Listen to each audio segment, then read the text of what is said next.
hate Christ. Right, you believe there's a God? And see, that's the thing, is it doesn't matter what I believe. It matters what everyone else believes. Wait. So you believe that there is that Christ existed and you hate him? Yeah, he was, you know what? You guys want a lesson on how to walk on water? I'll get one next week. I mean, come on, really, the guy... Well, why do you hate Christ? Again, it doesn't matter right now because I don't have the form. I don't have the form. I don't want it. I don't want people here to judge me on this notion of something you and your religion has created that I can't hate Christ. That's the whole thing this is about, man. If you would have said, yeah, cool, you hate Christ. Now let's talk about the love. Let's talk about the Bible. Let's talk about the God. See, you're still stuck on what my beliefs. All these people are now focusing on what I have to offer, which is the simple fact that it really matters and doesn't matter, and it's all up to chance. And you know, yeah, you can't believe in God and then say, well, I like these things. And there's a higher level of thought, and there's a higher level of consciousness, whatever. All right, man. I love you, and I pray that you'll come to know Christ. So can you please tell me why you hate Christ? Because no other religion other than his makes people out here and do this. There's no Quran seminar that's going to be here next week with his motives and his Bible or his... So, wait a second. So what I hear you saying is, you don't appreciate an open exchange of ideas where we're free to agree to disagree.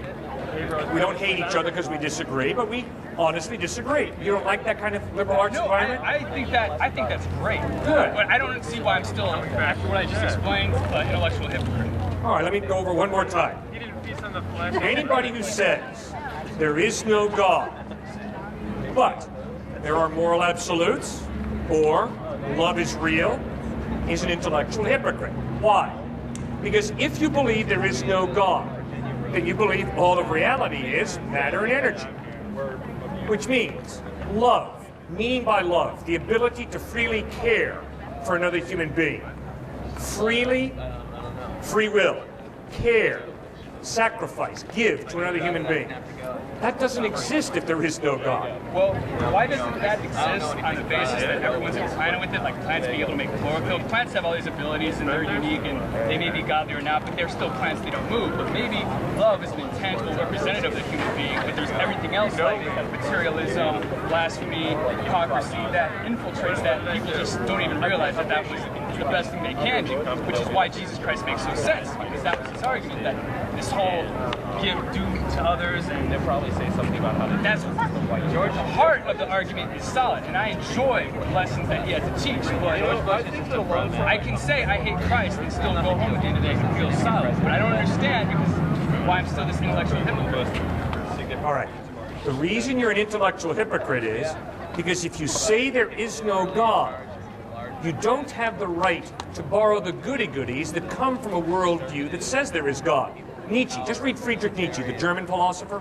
He poured scorn on people who said there is no God, but gassing Jews is absolutely evil. His point is, if there is no God, there are no moral absolutes. Morality is relative, which means if your thing is gassing Jews, that's your thing. Maybe I disagree with it, but that's my opinion versus your opinion, and it's all relative. There are no moral absolutes because there's no God to create and define those absolutes. The same thing with love. If there is no God, there are instincts, there are biological drives, there are chemical reactions in our brains, but there's no free will that decides, you know, this guy hates me, but I'm going to choose to love him, love my enemy, which is a free decision. That doesn't exist if there is no God. I don't have that ability. I'm just a chemical reaction. I like him because I think he'll help me live my life. There's some benefit to me being attracted to him. So I don't love him, but I want to survive, and he helps me survive, so we form an arrangement. And that's all there is. To say that one religion is correct or whatever it is really hard to comprehend. But in that sense of like viability and understanding or whatever it is, I was saying that Islam advocates the understanding that God has sent all these different, admonition or whatever, the message to all these people from the beginning of time until now. And, you have to weigh out the benefits and the differences between the religions so you can verify what is right, All right, good. So what can you verify religion based off of? It has to be according to Jesus Christ, I have no option but to love you and respect you as a Muslim. According to Jesus Christ, hating you, being disrespectful to you, is wrong. It's evil. According to Christ, he commands all of his followers to love and respect all people. It's that teaching of Christ that is the basis of free speech here in the United States. It's the idea that regardless of what you believe, you have value and dignity because you're a human being created in the image of God. That's why racism is wrong. That's why sexism is wrong. That's why looking down on someone of a different religion is wrong. So how do you Okay, so that's the first point. Second point is, Jesus made some very clear, strong truth claims. Jesus claimed there's one God, not many.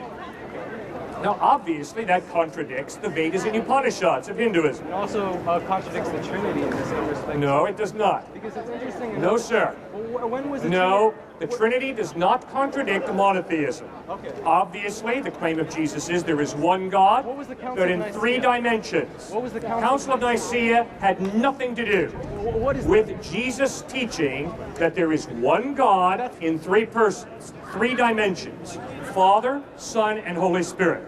That was not created at the Council of Nicaea, the Council of Chalcedon, and any other council. Jesus, in Mark chapter 10, repeats the Shema of Israel. Mark chapter 12, verses 30 and 31. Hear, O Israel, the Lord our God is one. But then Jesus talked about his Father as being God. He talked about himself as being God. And he talked about the Holy Spirit as being God. That was Jesus. No, Jesus never used the word Trinity. Okay, never once did Jesus use the word Trinity. But Jesus clearly said there is one God in 3 persons, Father, Son, and Holy Spirit.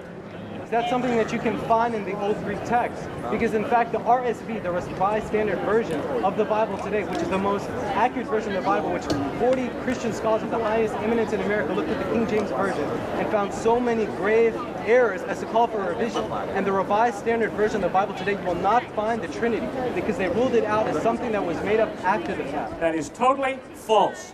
Matthew chapter 28, verses 18 to 20. Jesus says, all authority in heaven and earth has been given to me. Therefore, go and make disciples of all nations, baptizing them in the name of the Father, the Son, and the Holy Spirit. Clearly, Jesus, throughout the New Testament, Gospels, says that God is one, and he claims to be God in a myriad of different ways by both his words and his actions. And he says that his Father is God, and he talks about the Holy Spirit as being God. You get that from the Gospels. You do not get that from the Council of Nicaea, Chalcedon, Hippolytus, or Carthage. It's right in the New Testament Gospels. Was that in the King James Version, or was No! that? Okay. No! Okay. Then I want you to prove. You're not listening to me, sir. I am It's right in the listening. Greek.